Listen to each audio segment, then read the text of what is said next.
evening, ladies and gentlemen. Welcome to this evening's live stream. So this evening's debate, in fact, I'm going to be debating with Mike Buchanan about whether marriage is a good idea in general and for men in particular. So that's going to be an interesting discussion coming very soon. Just before we get there, you might have seen videos coming out from the family party earlier this week about the Scottish government's sordid sex survey that they've been putting out to schools, gathering information about the sex lives and sexual experiences of children and young people in schools. And I made another video as well about the other aspect of that questionnaire, where it's inviting children to rate their parents for various things and really quite intrusive questions about family life as well. It's part of the course, really, for the SNP. I mean, just other things. I don't know if you've had one of these recently. I think it's the season for the MSPs to be sending you their little newsletters, taxpayer-funded newsletters. They're not allowed to put the party name on them, but the Labour ones are red, the SNP ones are yellow, etc., etc. So it's basically free advertising for them. So this is full of telling me about what a great job a couple of the local Labour MSPs are doing. So this is all at taxpayers' expense. So look out for those. I think it's quite unfair that the MSPs have decided among themselves that your money will be spent on promoting them to their potential voters. Anyway, look out for those coming through your letterbox very soon. There's one more thing to mention about things that have been in the news. Someone sent me a link to a BBC podcast this week, and it was about elephants. And it was about the way that when elephants growing up, young male elephants in particular, when there's not a male adult elephant on the scene, then their development is quite disturbed. And in some cases, they become very violent and erratic and go and attack the rhinoceroses ferociously, etc. So there's been research done into this. It's quite clear. And in the podcast of the BBC, it went on to say basically, and it's exactly the same with humans as well. When there's the absence of the male role model in the home when someone's growing up, then these same psychological problems can manifest as well. That's good, very interesting, very good. But I thought all that would take with the BBC, it would just take someone to say, by the way, do you realize that what you're saying there, that's implying that maybe like two mums bringing up a child isn't ideal, or a single mum, that's not ideal. As soon as the BBC heard that, they'd realize what they were doing, and that podcast would be deleted in no time. But it's interesting, the truth got through without them realizing what they were doing, without them realizing just how controversial what they were saying is. Right, a couple of things to mention coming up family party-wise. We've got a meeting in Peterhead on Thursday this week. That's gathering at 7 for 7:30. Look out for details on social media tomorrow for that. And then on Friday, no, hang on, right, that's Thursday night, yeah. Then Friday, 1:30, we're doing some leafleting in Aberdeen. So we're gathering at the Castlegate at 1:30 p.m, and we're going to give out some leaflets and try and have a chat to some people in Aberdeen. Wednesday next week, not tomorrow, Wednesday next week, there's a strategy and planning meeting in Glasgow to which all members are invited. That's a members-only event, so members, check your emails, the details of that. They've already been sent, but I'll send a reminder as well. Hopefully see a good number of you in Glasgow next week as well. Right, this evening's special guest is Mike Buchanan. Now, Mike Buchanan runs an organisation, there's also a political party, Justice for Men and Boys. He's down in England. So Mike is a men's rights activist, prominent men's rights activist. Now, there's lots of issues we could have talked about tonight on which we would be in complete agreement. And so I think Mike's going to come back in a few weeks and we'll talk about some things that we agree about. But tonight, no, we don't agree at all on this one.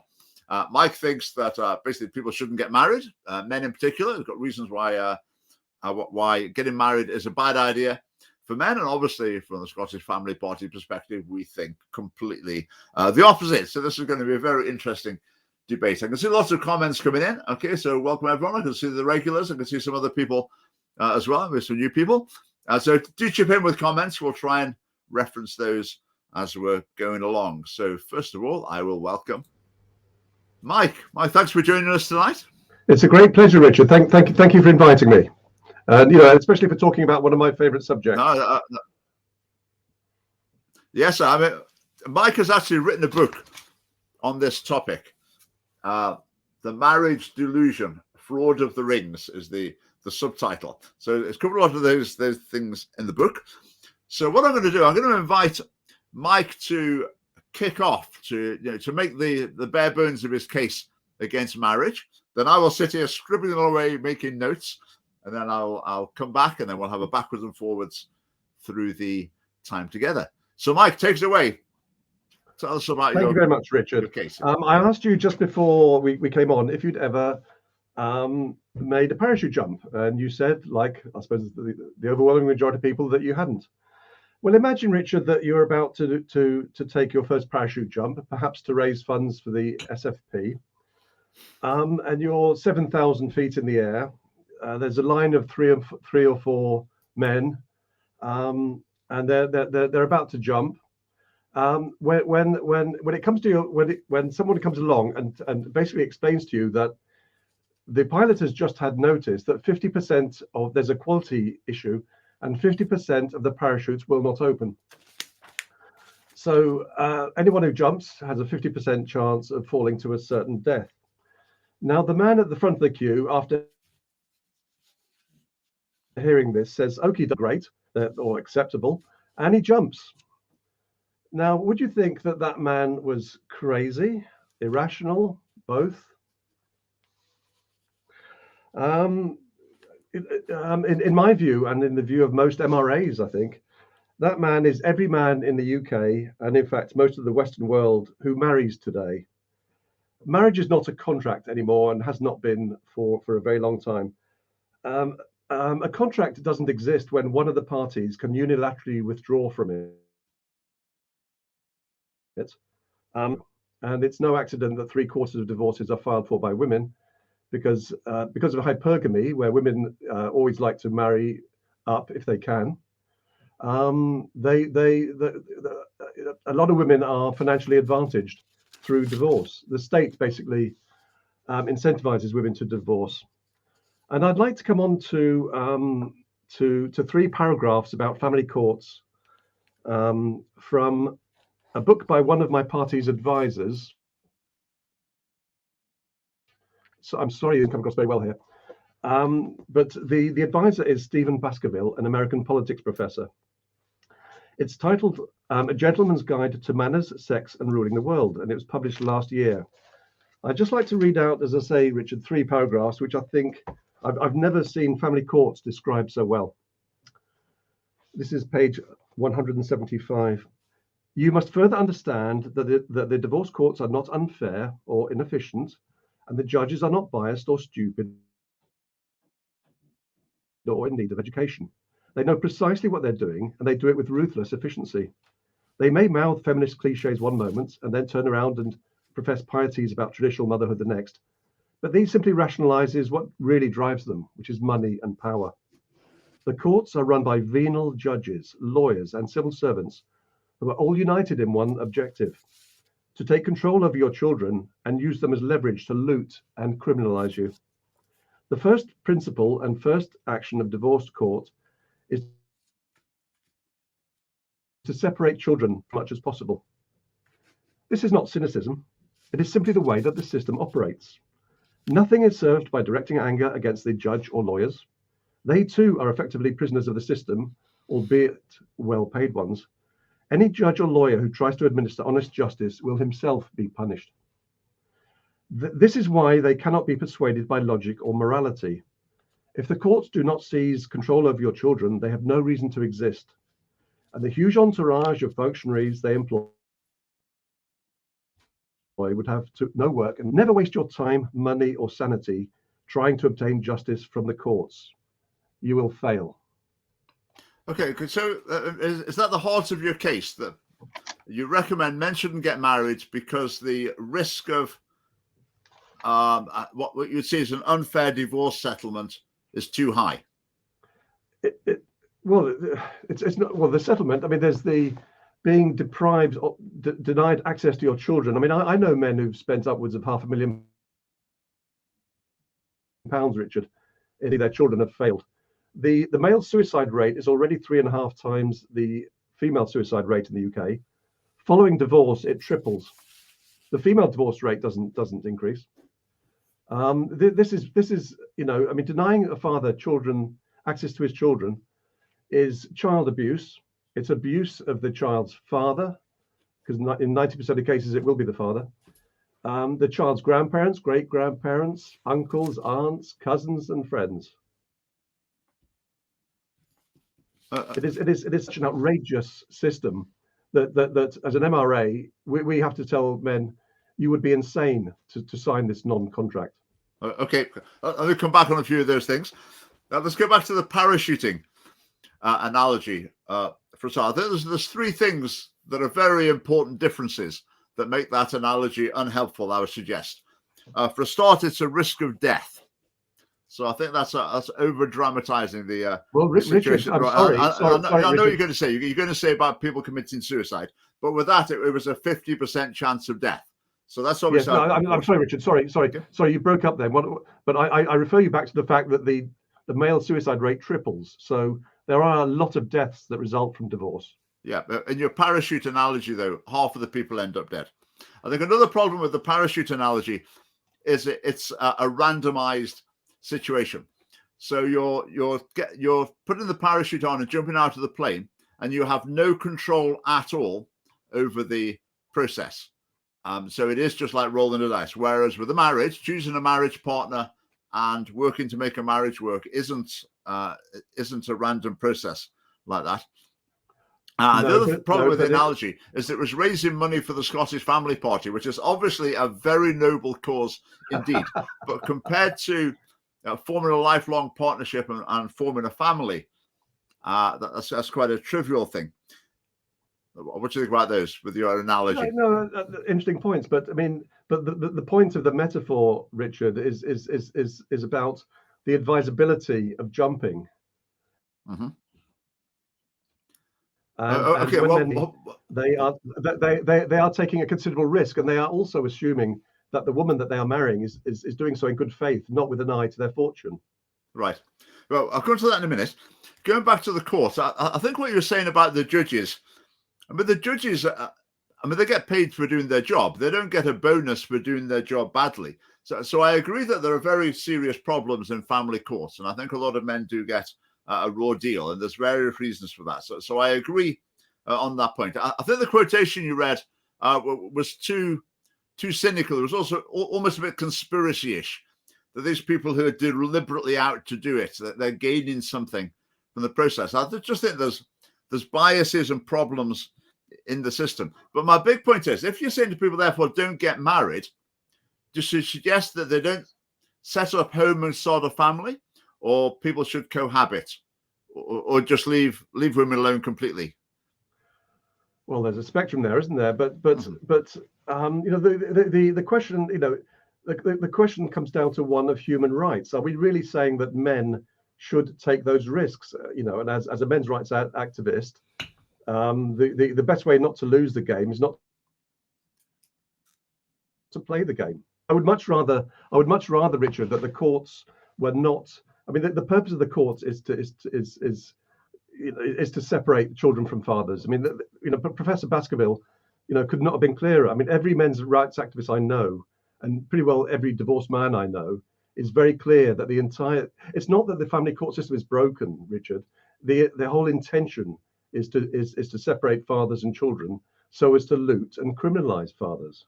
Well, I think that's an overly dramatic thing to say. The system's flawed and biased and unfair in many cases. But so what would you recommend to it? So a man, met a woman, they want to start a family. Would you recommend they should just cohabit, move in together, have kids, but just don't get married? No, because I think the risks of being denied access to your children and being, certainly there would be lower risks if they didn't have children. But if they have children, the family courts, whether they're married or not, will still destroy the man. Right. So your advice would be to not form that relationship at all. They basically don't have children. No, I'm saying cohabiting is lesser of the two evils, I guess. Right. I think the dangers of cohabiting are enormous, because basically the relationship breakup rate with cohabiting is far, far, far higher than with marriage. So marriage is very effective at enabling people to form stable, successful relationships in which to bring up their children in particular. So if people go into cohabiting instead, that's going to result in far more family breakdown, far more of the emotional trauma, far more harm to children through that process. I mean, that's a pretty serious price to pay, isn't it? Right, but Richard, the thing I'm not hearing from you is forgive me if I'm wrong, but I don't get any sense that you realise that men are humans, and they should have human rights, and because of the way the family courts operate, they are denied their human rights. Their children are denied their human rights, and you're basically saying men should just take it, take that risk. No. Well, I do realise men are human from personal experience, I hope. So that's fine. But I've said I agree that there are problems with the family courts. I agree with that. But I think that's, in the grand scheme of things, it's a big problem, but it's not a problem that outweighs the whole benefits of marriage and justifies steering people down a road that's far more damaging and risky to themselves, their partners, to children, and to the state, because it leads to far greater relationship instability. All I can say, Richard, is tell that to the men who've been destroyed emotionally, financially, and in other ways through the family courts, that they should, it is an unacceptable risk. There's no, I mean, I'm looking at this through partly and if you look at it through that lens, Richard, the risks are simply too high. Well, how about the risks on the other side? That the huge, if everyone took your advice, as they should, so there's no marriages anymore, then relationship breakdown would absolutely skyrocket, and all of the problems for adults and particularly for children, all the problems associated with it would skyrocket as well. But that's not going to happen, Richard. We both know that, because men and women are hardwired to pair bond. What I'm saying is that at the individual level, the risks, thanks to the family court system, the risks to men of just being destroyed, I say emotionally and financially, simply don't make it worthwhile. I mean, it's all very well to say society this, but where does that leave the individual man? It just says you have to accept that risk.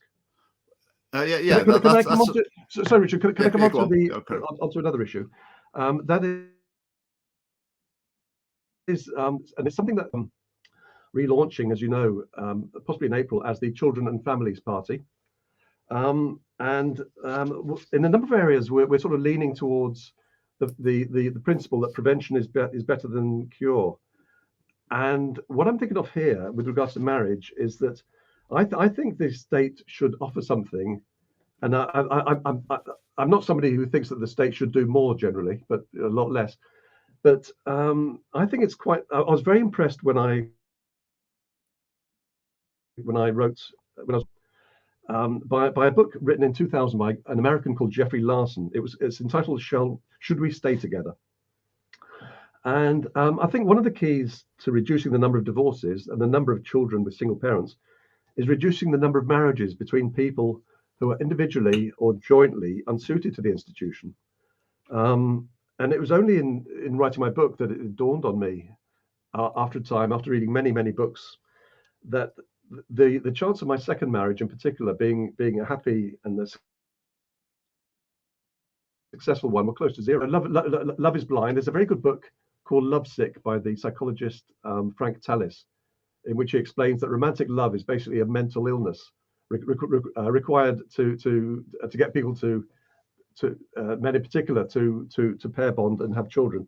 Could you say about that? I think that is, I mean, frankly, that's just, to describe romantic love as a mental illness is just I'm trying to restrain. I'm trying to think of words to use that are maybe not excessive, but I think that is just totally and utterly ludicrous and utterly ridiculous. Yeah, to suggest Richard. Something Okay, that Richard, in most people's experience is a very positive experience, leads them into a lifelong relationship, leads them into family, to sustaining the, to procreation, growing family in the future. For many people, the most important and meaningful aspect of their lives, as someone describes it as a mental illness. No, Richard, you say many people, and that's undoubtedly true, but 50% of marriages end in divorce. Those that don't end in divorce are unhappy, and I think we need as a society to realise that it's all very well holding up marriage as some sort of wonderful thing, but for many people it is not a source of happiness. But the point I want to make is that given the costs of marital and family breakdown to the society, I think there should be compulsory and taxpayer-funded premarital counselling and assessments of the likelihood of marriage before marriage licenses are handed out. Now, had I gone through that process before my second marriage, hopefully I would have been sensible enough to say this is not going to work. Yeah, I think the idea of premarital counselling, people considering their compatibility, I think they're good things. I would be fearful of the state stepping in. I mean, if the Scottish government tried to do that, they would not be able to resist. There would have to be a session about gender stereotyping. There would be all their standard messages would have to go in there. So I wouldn't trust the government to do that. But I think a culture that encourages people to go through some sort of marriage preparation program. I think often when people get married in a church, they often have that. When people get married in other contexts, they often don't have that. So I think there could be a place for maybe the state subsidizing or encouraging that in some way. Yeah, so I think that could be very positive. Remember, if people don't get married, you've got to be clear what the alternative is. So if you're saying they don't get married and just cohabit instead, then there's every reason to think that's going to lead to less positive outcomes. If relationship breakdown is a traumatic, dangerous thing, then if people cohabit rather than marry, there's going to be more of that going on. Richard, I wonder if I could talk about marriage risk factors. Uh-huh. You've read my book, The Marriage Delusion, The Fraud of the Rings, for which thank you very much. I'd like to make an offer to people watching this video. It retails for £20, but I'm offering it tonight for a £5 discount, so £15, and I'll cover postage and package. If people send me £15 through PayPal, perhaps like people come on my website, which is the URL is just here. I must have read, I think, 40 books, Richard. I wrote it after my second marriage failed, and I was genuinely I thought I will not be able to go through this a third time. I would not survive it a third time. So I thought, what is it about marriage that I have such a problem with? And it slowly dawned on me after doing a lot of research that there are at least 3 marriage risk factors. And the more of them that a person has, the more likely they are to struggle to find happiness in marriage. The first is the somewhat misunderstood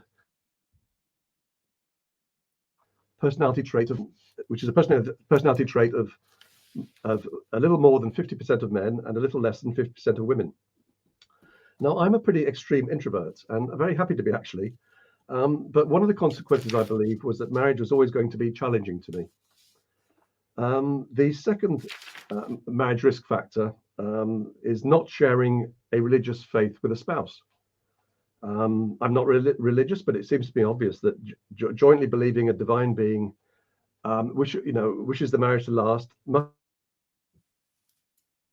help in difficult times, I imagine. You see that. And the final risk factor, and I'm sure you love this one, Richard, is being a man. Monogamous marriage is intrinsically, and your video on this, I think, is very good, Richard, when you talk about the contract of marriage.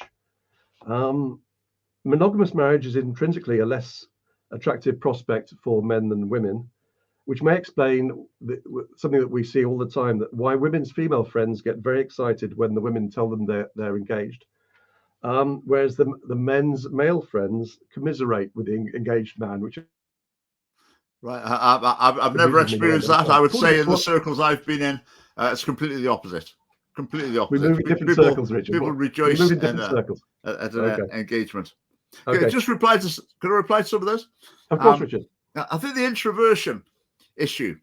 I know in your book you say that it's no good saying to people, you work harder. If you're just the wrong personality type, it's not going to work. I mean, men's sheds. That's a sort of cultural phenomenon. I mean, the idea that's somewhere man cave. That's what I mean. Sorry, man cave. That's somewhere where men go away when they're fed up of being talked to and they just want a bit of quiet on their own.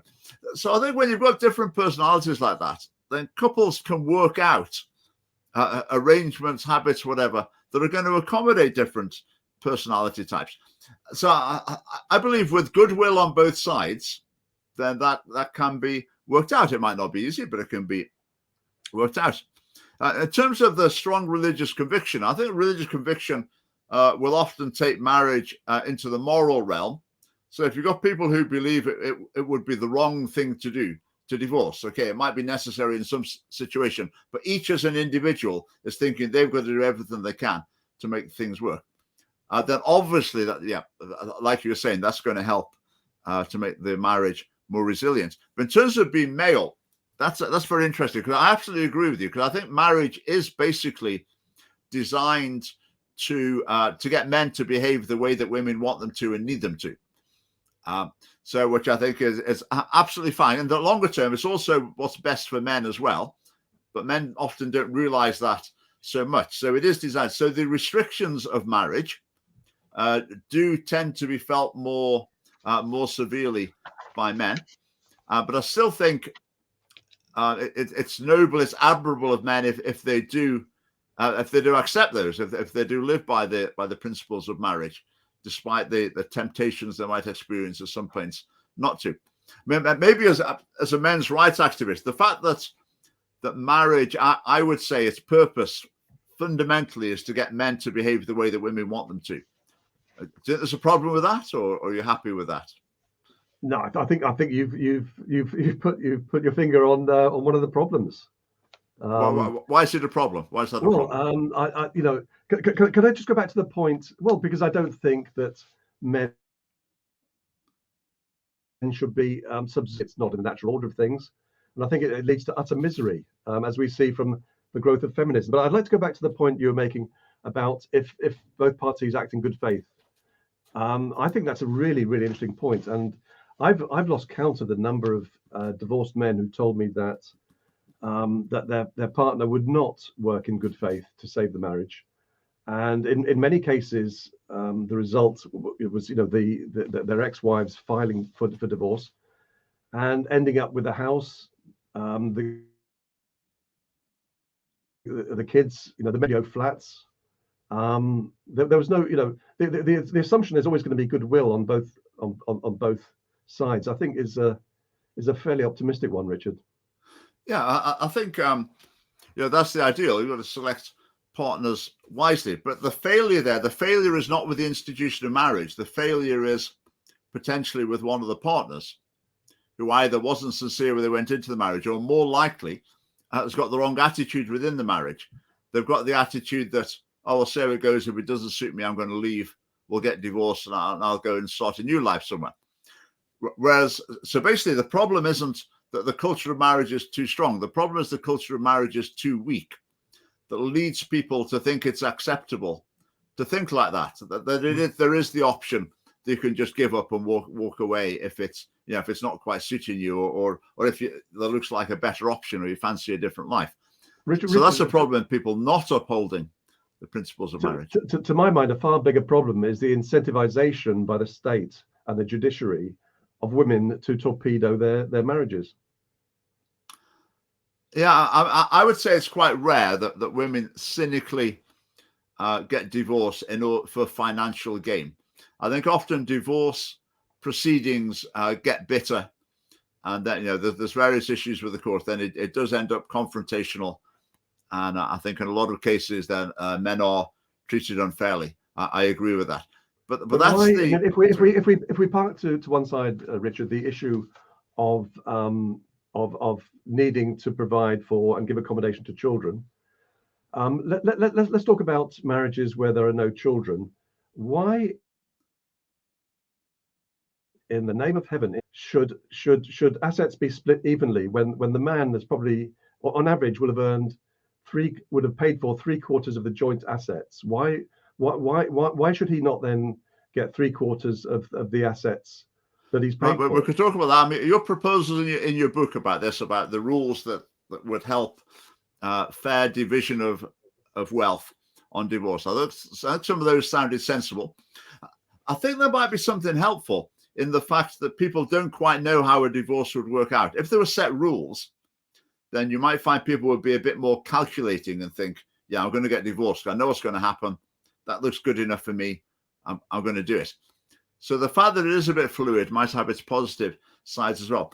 But I would say with marriage has got a crucial, you said leaving children aside. Well, that's something I'm absolutely unwilling to do, because that's one of the central purposes of marriage is to provide children with the ideal context being brought up by their mum and dad. So for me, that's the central thing, where it seems for you, some of the problems that exist when marriages break down are the central thing. But whereas, as far as I'm concerned, a far, far weightier issue is the enhancing of stable relationships and creating this ideal context for children. That's a far weightier issue than these very real problems when things go wrong. And yet they go wrong 50% of the time, Richard, don't they? So we can't just brush that under the carpet. But how much of that problem is a problem with the institution of marriage, and how much of that problem is with the individuals concerned? Because I think, and also with the fact that divorce is so easy as well. I think if there was a stronger culture of marriage, people understood that better, and that was the ethos in our society, then I think the success rate of marriages would increase very, very significantly. If you look at other countries around the world, divorce rates vary massively from country to country. And I think the difference is a cultural one. So what's happening in our culture is we've got a very decayed culture of marriage, a very weakened culture of marriage. And one of the manifestations of that is a high divorce rate. So if the culture of marriage was strengthened, then I believe the divorce rate would go down very significantly. The divorce rate would come down very significantly if women weren't incentivized to divorce. I mean, it's no accident, Richard, that 3 out of 4 people, spouses who serve divorce papers, are women, because they are incentivized to do so. And the family court system, I go back to Professor Baskerville, the family court system is devised to separate men from their resources through the children. No, it's not devised for that purpose. That's not true. It's no one sat down and said, right, what we want is to create a legal process that's going to separate men from money and children. Right, let's see how we can do it. Let's get this system operating. It wasn't devised to do that. It might operate in that way in a lot of cases, but it wasn't devised to do that. It doesn't matter what was devised, Richard. The reality is that's how, for decades, the family courts have operated. The other thing I would say as well, I think it's too cynical, because it sounds like you're saying that a very high proportion of women seeking divorce are doing it for financial reasons, whereas I think it will be a very small proportion of women seeking a divorce who are motivated by finance. I think once the procedure gets going, the court gets involved, then things can go wrong in various ways. But I don't think it's true that there are huge numbers of women deciding to get involved, deciding to get divorced because they think they're going to make money out of it. Yeah, I've got to say that something that is true of most social conservatives, Richard, and I think you describe yourself as one, is they are very gynocentric,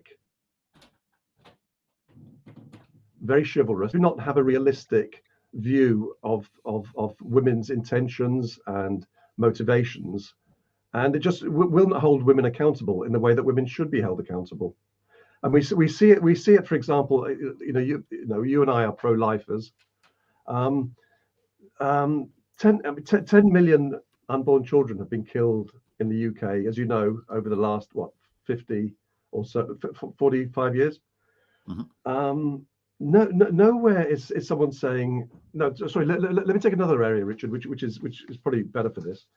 Fetal alcohol spectrum disorder, which I don't think is in your manifesto.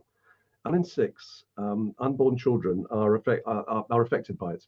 1 in 6 through women who are told at the outset, do not drink, you will be damaging your baby. Do it anyway. And I don't see anybody on either social conservatives or liberals saying how do we stop 1 in 6 babies being harmed by alcohol? Nobody's doing it because nobody will hold women properly accountable, and we see that everywhere. Something like 5 out of 6 men in British prisons today would not be there if they were treated with the same leniency as women. We have to be honest about women. Otherwise, I think we'll get nowhere.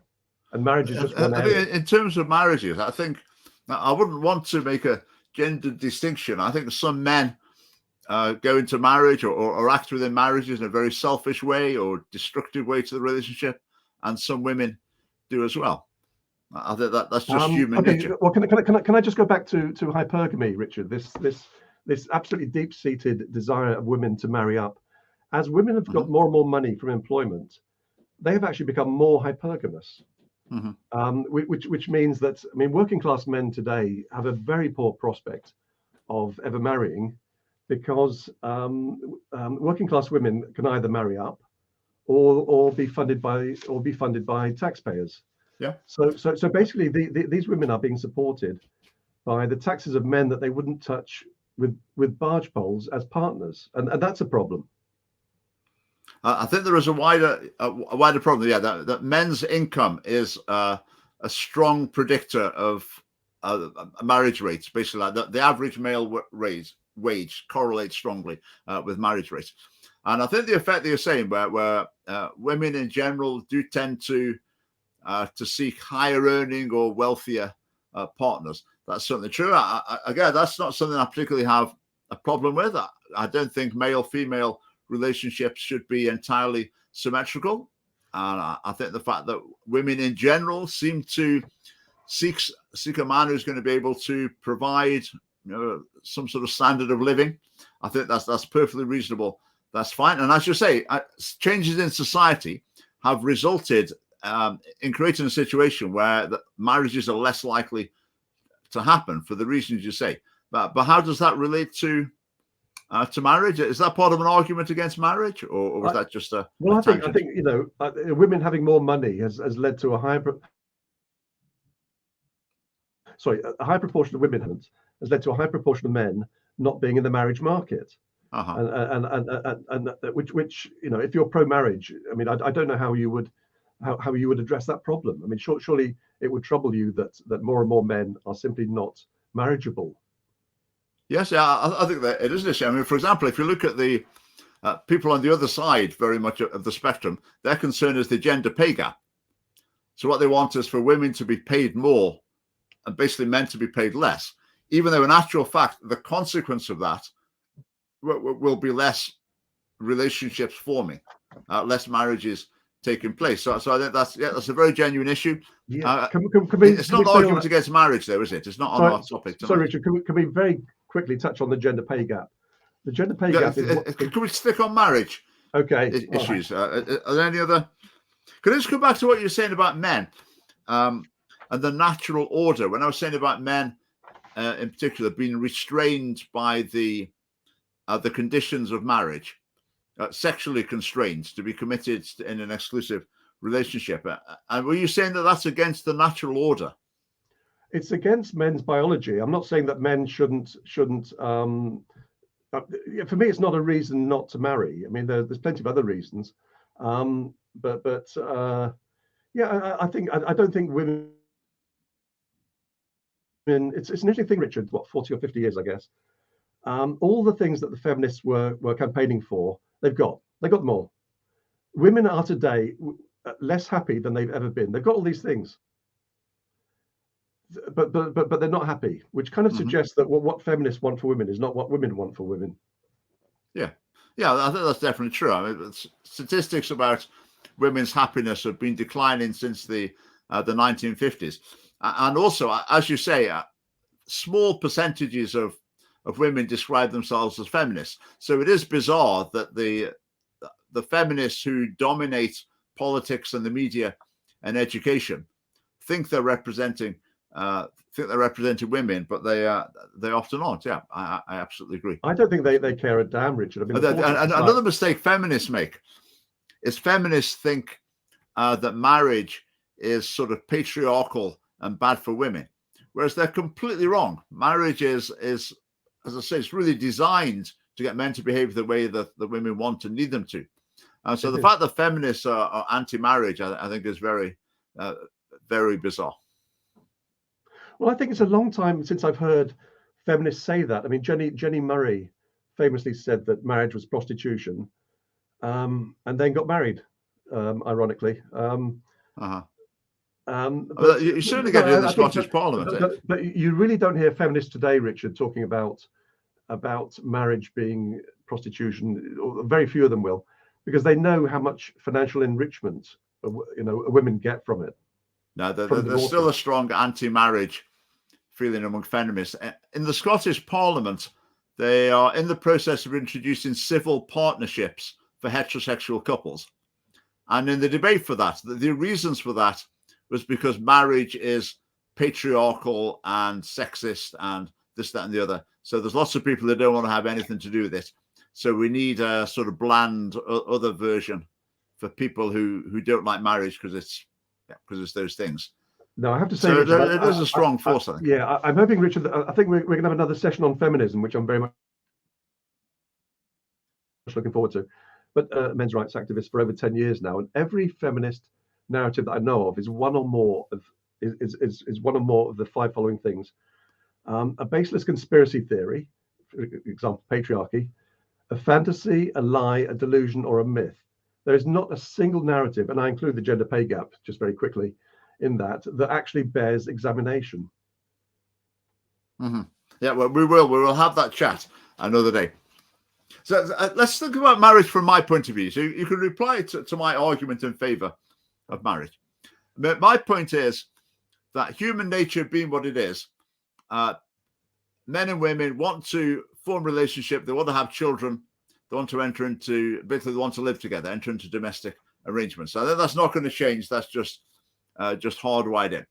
And the species is finished if that's not going to happen. We need that to be happening. So that's something that's going to happen.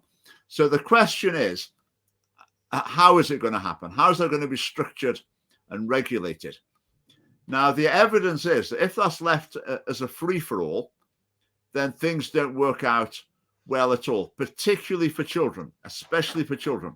Things tend to go disastrously wrong at a scale that costs societies billions of pounds having to try to pick up the pieces.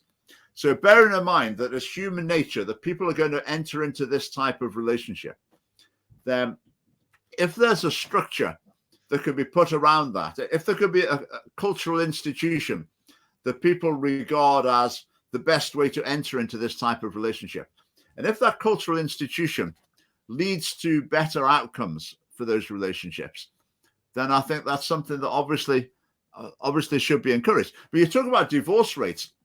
Divorce rates are nothing compared to the split up rate for cohabiting couples. And also, when we're assessing marriage in our society, we've got to remember we're talking about marriage in a society that doesn't really understand marriage. The culture of marriage is very much decayed. I mean, the ideal of marriage, as far as this is not family party policy, this is not my opinion, but the ideal of marriage is that people move in when they get married and start having sex when they get married, and they've made a serious lifelong commitment to each other that they're utterly determined to keep. So those three things will all go together. So that's the ideal of marriage. What proportion of marriages in Scotland or Britain fulfill that ideal?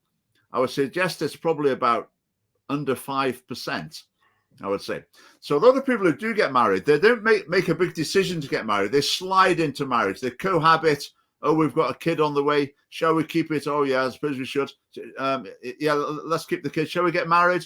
Yeah, maybe in a few years. Okay, well, let's see. Then eventually they decide to get married. They just slide into it, and there's no big decision.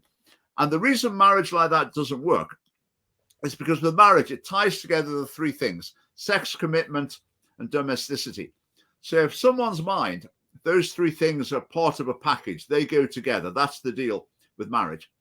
Then if there's a problem with one of the areas, then you think of the others, and it strengthens the whole thing. But if you think they're separable, so if the bloke thinks, oh, right, sex, well, I don't need to be married to have sex, I can get that somewhere else, then they're less committed to the relationship in general, and they're less willing to, say, persevere with domestic problems if they're thinking, oh, I'm just going to go off and have sex somewhere else. But if someone sees those things as part of the same package, then that's much stronger. And the public commitment element, the fact that, you know, get all your friends and family together, make these solemn promises before them, that's a very powerful thing. It has a very powerful effect. And that's one of the reasons why it strengthens the subsequent relationships.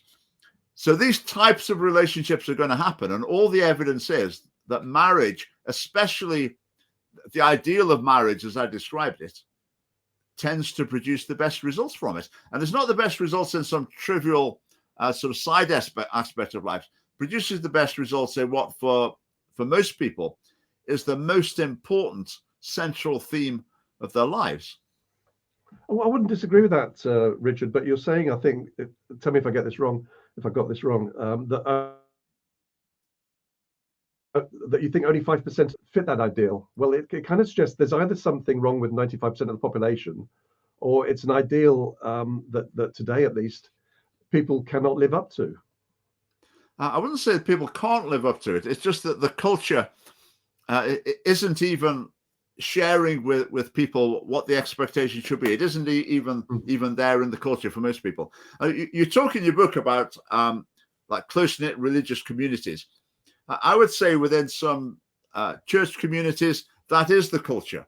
And everyone knows that, and people live by it, and I think the benefits are apparent. I mean, more widely, when a family party policy is, for example, in sex education, you would teach children the facts about marriage, and you teach them, for example, that, you know, this is these are the rates of relationship breakdown for people who are married or not married.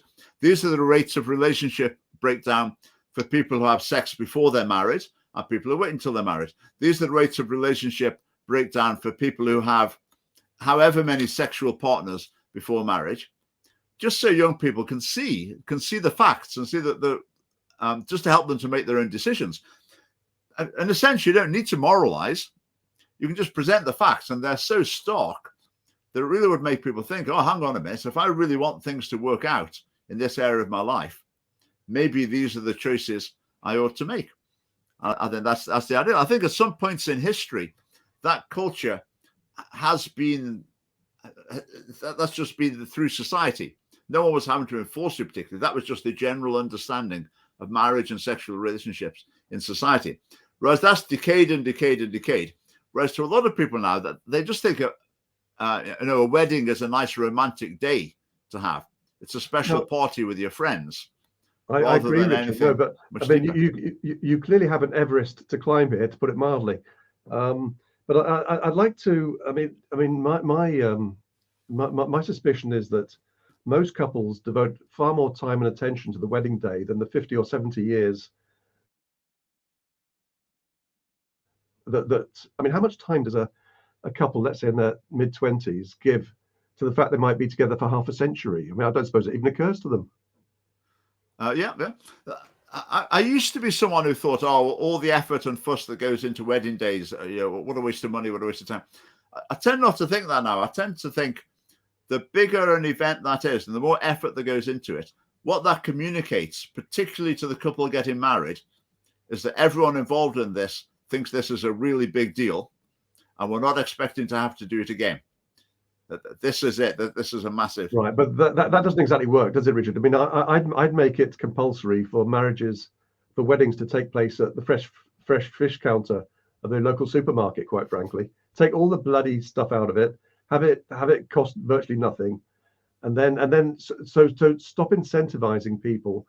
I mean, especially a girl or a woman who wants to be a princess for a day. How many people marry just so that a young woman can be a princess for the day. Yeah, so that's an inadequate understanding of marriage that some people have, and that's something we need to address. I mean, you said that's a mountain to climb, like climbing Everest, but it is a mountain to climb. It is a mountain to climb.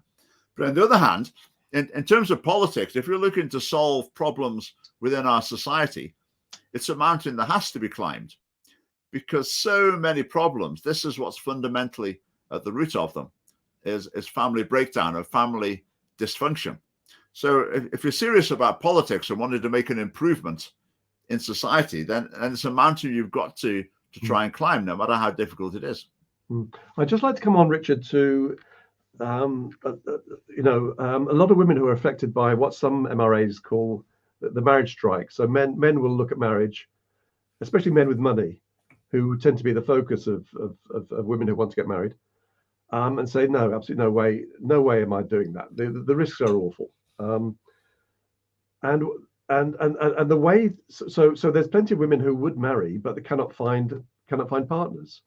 So I mean, surely it makes sense to stop making marriage so risky for men, so as to encourage them to take that leap. Yeah, I'll say that the proposal you had for making divorce settlements fairer, I've got some time for those. On the other hand, though, I think part of the culture of marriage has got to be the assumption that it's for life. That's why it works. Marriage works because it is a lifelong commitment. I know one of the things you've suggested is like fixed term marriage contracts. But then that would completely take away the purpose of marriage, because the point of marriage is it then makes the relationship one in which the two people are thinking, we have to work things out because we've committed to each other for life, so we've got to sort it out. If you as soon as you make it a fixed term contract, then that key feature of marriage isn't there anymore. It will then be, oh, well, we'll see how it goes. I know there's a get out in 3 years. I'll see. I'll try a bit, but I'm actually thinking maybe I'll just go and try and meet someone else. So I think that assumption of permanence and promise of permanence is a really fundamental aspect of marriage. So with prenuptial agreements, I can see the logic. I can see why people might be concerned about those. But my problem with those is that it's undermining the spirit of commitment behind the marriage, because it's already taken into account the possibility of divorce. And I just think that's a really unhelpful thing to be introducing at that stage of a marriage. Right, but that possibility exists. It's a question of whether one's idealistic or realistic, I think, Richard. Richard, I'm going to have to go in a couple of minutes, as you know. Yes, but I'd just like to very quickly recommend a book which is by William Collins, and it's got a lot of material on marriage and divorce. William is a very happily married man in his, I think it is mid 60s.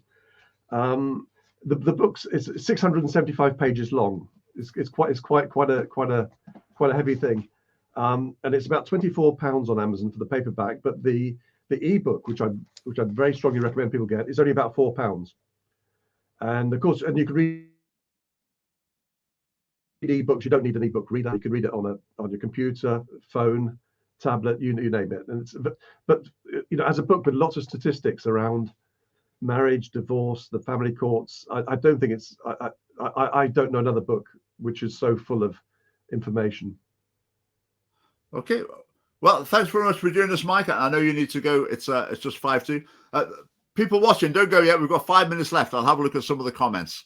We can have a final chat. But Mike, we will have you back on again, and we'll agree about lots of things. Okay, Richard. That was very interesting. Enjoyed that. Thanks very much. Me on. Right. Okay. Good night. Okay, let's have a look at a few comments. Right, that's someone. That's Phil recommended the Empathy Gap book. I've actually got it here. I haven't read it yet. It's quite a brick, but I will get through that. Let's have a look. Right, Mark. I got married when I was in my mid-30s, mainly because I felt my clock ticking down. I wish I got married in my early 20s now and had the knowledge I have now with regards to suitable partners. Yeah, that's interesting, isn't it? Yeah, I think that's a good point. That's a good point. I think there's a lot of very good advice about selecting partners. I mean, some people's strategy for selecting their marriage partner is something like this. go to a nightclub, get drunk, get chatting to some girl you fancy, persuade her or give her enough to drink so you can get back to her flat and have sex, and then see her for a bit longer. The sex is so exciting, even though you maybe not actually getting on that well, you're not actually that suited, you're just caught up in that. And then maybe a couple of months down the line, oh, she's pregnant. All right, we're having a baby. All right, okay, so we'll have a baby together. And okay, we'll maybe get married. So there wasn't a lot of rational decision making in the process there. Now that's an extreme example, but I think for quite a few people, that's not too far off the case. So I think advice about selecting partners, I think, would be very helpful. I don't know if you agree. I think the idea of the state getting involved in this, in marriage preparation or marriage, I just think it's a nice idea, but I would just dread to think what they come up with. It would be terrible. Right, Bruce wasn't too sexist ramblings from Mike. Hope he finds peace with himself soon. Well, when Mike comes on again, you can ask him about that. And I feel with I was about to say something I won't say. That's maybe not quite fair, right? Let's find some others. Right, in the traveller community, they marry very young and have had successful relationships. They promote marriage strongly. Something I like about that community. Again, the church I go to, there's loads and loads of young people. And the culture there seems to be, people get married in their mid-20s generally, and and they have kids pretty soon after. I think that's great. John, when I got married, it did not occur to me that it wouldn't be for life. I can't understand or relate to Mike's scenarios. I would agree absolutely, Mike. That would be my take as well. I think the idea of going into marriage and having in your mind at all, let alone as a serious consideration of what about if it doesn't work. I think if you're thinking that, surely you shouldn't go ahead with the marriage. You go ahead with the marriage when you're convinced this is the right person. I say that's not to say that people might change. You never know what might happen in the future, but that's a good point. Women are all different. Yes, yeah, that's a very valid point. I would. It's not fair talking about Mike when he's not here. I did feel that Mike was generalizing somewhat about women. Weddings are far too expensive. I mean, it is possible to get married relatively cheaply. When I got married, we started off with a plan that we were going to sort of do it on the cheap a little bit. We're going to keep things fairly simple. But then one way or another, when we started planning, it didn't happen at all. And it ended up, as lavish as, most people's weddings, I think. But I think there is a case that spending a lot of money does communicate, though, that this is a really big deal. We all think this is really important. And we also think this is going to be the one and only as well. So, yeah. Right, evening. Right. No, it's necessary to keep a sense of sacrament and covenant commitment publicly celebrated. I absolutely agree. I think the public celebration aspect, the public aspect, public commitment is really crucial. Like, if you're going on a diet or something, if you were to invite all your friends and family there and stand up in front of them and say, I am never going to eat a packet of crisps again for the rest of my life. Okay? Now, if you're with some of them a few weeks later and you were going to say, oh, can I have some crisps, please? You feel a bit of an idiot, wouldn't it? You feel as if you're saying, I'm really weak-willed and feeble, and you can't really trust me. It's sort of embarrassing. So human nature means that when you make a commitment in front of people, you want to live up to it. It's embarrassing not to. You worry how that will reflect on you. And I think that's an important part of marriage. Where does it become commercialized? I mean, that's certainly true. As soon as anything's involved in a wedding, that gets an extra zero on the end of a price, doesn't it? I'm not sure how that happens. You'd think the market would adjust, but maybe people, well, generally only get married once. So maybe the market doesn't function very well because people are caught up in the excitement of their one big day and they don't shop around, whatever. But that's very interesting. Right, let's just get one more and then we're done. Right, Mark again. There are a lot of moral issues that need to be fixed before marriage can once more be the foundation for life in this country. Right, that's interesting. I agree that the culture of marriage is linked in with a lot of other moral issues as well. Something I didn't talk about tonight, but I do think it's interesting. If you take, for example, someone being brought up in the education system as it is now, and let's say you've got some boy who's a bit cocky and is in the habit of, mouthing off, not doing as he's told, being completely unreasonable, being really rude to his teachers, and it basically gets away with it. Nothing, has the occasional restorative conversation. In other words, he gets away with it. So how's that person going to be as a marriage partner? Okay, very possibly not great, because they're not used to restraining themselves. They're not used to having to be reasonable with another person. So I think that's a very significant factor in divorce rates, in relational stability in a nation, is the character of its people. And I think education is quite an important aspect of that. Right, there are lots of other comments that are very interesting, but I'm going to stick to time as usual. So I will finish there. Do tune in next week. Thanks for being with us tonight. Thanks if you're watching later as well. And see you next week. Right, good night.